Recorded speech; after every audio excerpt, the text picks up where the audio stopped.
যুদ্ধের অর্থনৈতিক পরিণতিগুলো প্রায় সময়ই সামরিক লক্ষ্য থেকে ভিন্ন এক যুক্তি মেনে চলে।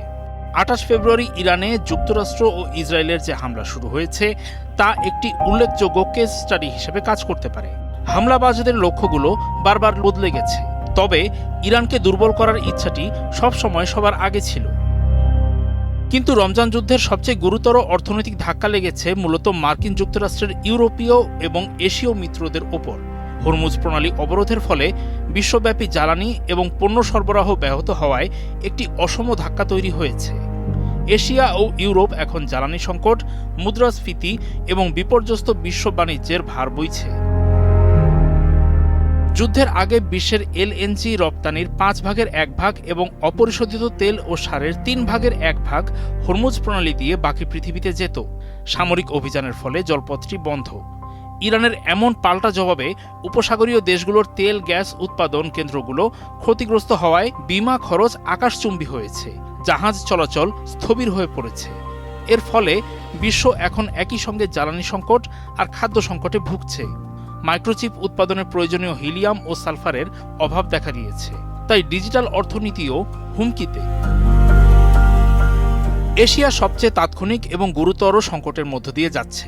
চীন, দক্ষিণ কোরিয়া, জাপান এবং ভারতের মতো উৎপাদনকারী দেশগুলো এখন সরবরাহ ঘাটতি এবং আকাশচুম্বী মূল্যের বিপদে পড়েছে। যুদ্ধের শুরু থেকে জ্বালানি আমদানির উপর নির্ভরশীলতার কারণে দক্ষিণ কোরিয়ার শেয়ার বাজার 12% এবং থাইল্যান্ডের বাজার 10.7% ধসে পড়েছে। জাপানের মতো দেশগুলোও একই পরিস্থিতির শিকার। কাতার এনার্জির রপ্তানি সক্ষমতা 17% ক্ষতিগ্রস্ত হওয়ায় এশীয় ক্রেতাদের জন্য পরিস্থিতি আরও ভয়াবহ হয়ে উঠেছে। ইউরোপের অর্থনৈতিক যন্ত্রণা বর্তমানে কিছুটা আড়ালে থাকলেও তা দীর্ঘমেয়াদে আরও বিপজ্জনক হতে পারে। ইউরোপের গ্যাস মজুদ বর্তমানে ধারণ ক্ষমতার মাত্র 28.9% নেমে এসেছে, যা গত কয়েক বছরের তুলনায় অনেক কম। শীতের আগে এই মজুদ 90% তোলার জন্য ইউরোপকে এখন যুক্তরাষ্ট্র ও নরওয়ের গ্যাসের জন্য এশিয়ার সঙ্গে চড়া দামে প্রতিযোগিতা করতে হচ্ছে। যুদ্ধের পর থেকে গ্যাসের দাম এরই মধ্যে 98% বেড়ে গেছে।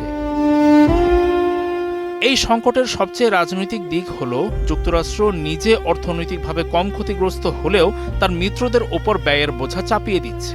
এমনকি মার্কিন জ্বালানি কোম্পানিগুলো ইউরোপ ও এশিয়ার সংকটের সুযোগ নিয়ে মুনাফা লুটছে। প্রেসিডেন্ট ডোনাল্ড ট্রাম্প সম্প্রতি মিত্রদের বলেছেন তারা যেন নিজেদের লড়াই নিজেরাই লড়েন। বিষয়টি বেশ তাৎপর্যপূর্ণ। রাশিয়া ইউক্রেন যুদ্ধ যেখানে ন্যাটোকে জাগিয়ে তুলেছিল, সেখানে ইরানের বিরুদ্ধে এই যুদ্ধ পশ্চিমা জোটকে স্থায়ীভাবে ভেঙে ফেলার ঝুঁকি তৈরি করছে।